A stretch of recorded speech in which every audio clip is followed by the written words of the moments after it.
నారాయణమూర్తి గారిని మనం కాపాడుకోవాలి, నారాయణమూర్తి సినిమాని ఆదరించాలని చెప్పినందుకు ఈ సభని నిజం చెప్పాలంటే ఈవేళ నేను ఈ మీటింగ్ పెట్టింది కేవలం కాసిం గారి వల్లే.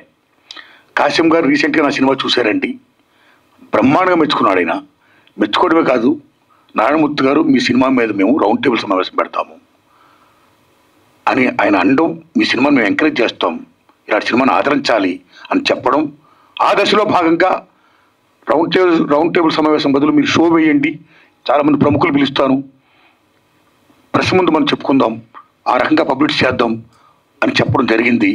సో ఇంత చేసినటువంటి కాసిం గారికి నేను హృదయపూర్వక ధన్యవాదాలు చెప్పుకుంటున్నానండి. Thanks a lot. ప్లీజ్. తర్వాత మన సారు అద్దంకి దయాకర్ గారు, నేను గవర్నమెంట్తో మాట్లాడి ట్యాక్స్ ఇప్పిస్తాను, ట్యాక్స్ లేకుండా చేస్తాను అన్నారు.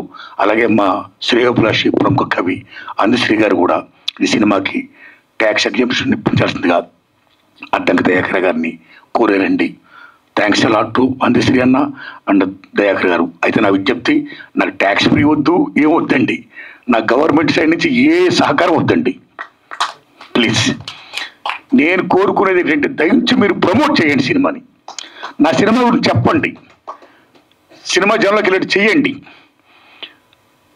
జనాన్ని చూడమని చెప్పండి. ఏమాత్రం సినిమా బాగుంటే జనాన్ని కనెక్ట్ అయితే సినిమా సక్సెస్ అవుద్ది. ఆ హెల్ప్ చేయండి, that's what I want.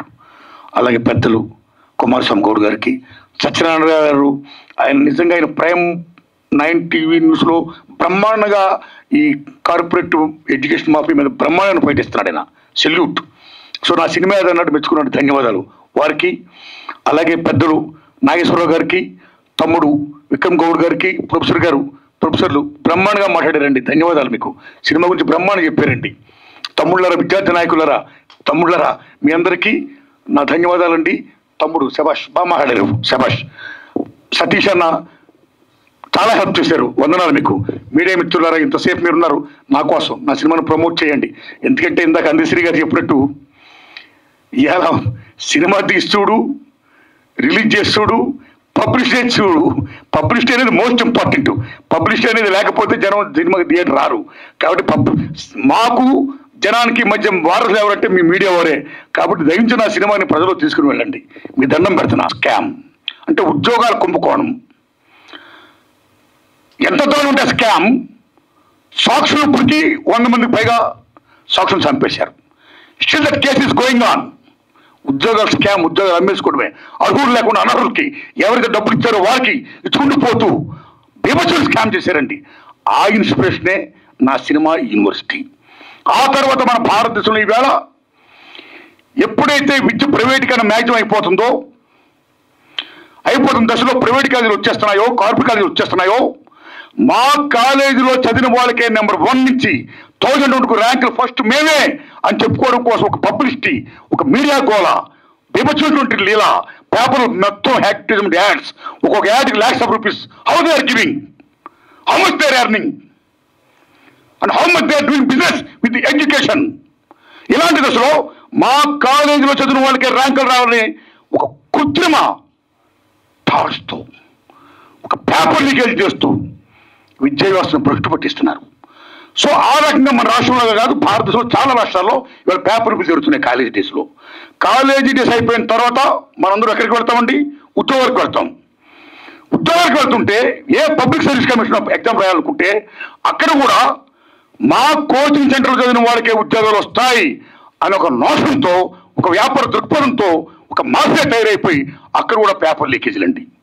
Same ఉదాహరణ తీసుకోండి, రీసెంట్గానే ఎంబీబీఎస్ పిహెచ్డి రాసిన వాళ్ళు చాలా మందికి నీట్ విషయంలో మీకు గుర్తుపెట్టుకుని తమ్ముళ్ళరా, గుజరాత్లో బీభత్సంగా పేపర్ లీకేజ్ జరిగిపోయాయి.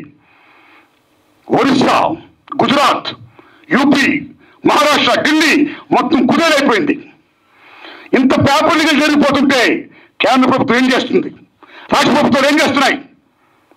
ఎందుకు ఎడ్యుకేషన్ మినిస్టర్స్, ఎందుకు సిస్టమ్, ఎందుకు కాన్స్టిట్యూషన్? కాబట్టి పేపర్ లీకేజ్ జరగకూడదు, విద్యను మనం కాపాడుకోవాలి అనే అంశాన్ని నేను ఫీల్ అయ్యి చిత్రమే ఈ యూనివర్సిటీ పేపర్ లీక్. కాబట్టి ఈ విద్యార్థులు, తల్లిదండ్రులు ఉపాధ్యాయులు అందరూ చూడాలి, అన్నింటిని మించి ప్రభుత్వ విద్యా విధానాన్ని బలోపేతం చేయాలి అని ముఖ్యంగా చెప్పారు సినిమాలో. ఈ ప్రైవేటైజేషన్, కార్పొరేటీకరణ, ఈ మాఫియా దందాలు, ఈ ఎడ్యుకేషన్ సిస్టమ్ ఉండకూడదు. మొత్తం రూల్ చేయాలి. ప్రభుత్వ విద్యను కాపాడుకోవాలి, ప్రభుత్వ విద్యను బలోపేతం చేయాలి, విద్యని వైద్యుని జాతీయం చేయాలి అనే విషయాన్ని నేను చెప్పాను చిత్రం ద్వారా. ఈ చిత్రం ద్వారా నేను చెప్పినప్పుడు ఇందాక పాసి యాదగిరి గారు చెప్తున్నారు, వరవరరావు గారు సరసని, సాయిబాబు గారు సరసని మిమ్మల్ని కూడా పెడుతున్నాం అంటుంటైనా పెడతారంటుంటే, నేను వరవరరావు గారు అంత, సాయిబాబు గారు అంత గొప్పని కాను. నేను మామూలు మనిషి, నేను కామన్ మ్యాన్. నేను నా రూట్లో నా పని చూసుకుంటా. ఇక నా విజ్ఞప్తల్లా ఏంటంటే, ఈ సినిమాని నేను ఆగస్టు 22వ తారీఖున రిలీజ్ చేస్తున్నానండి. ఆగస్టు 1 కదండి, ఆగస్టు 22 అండి.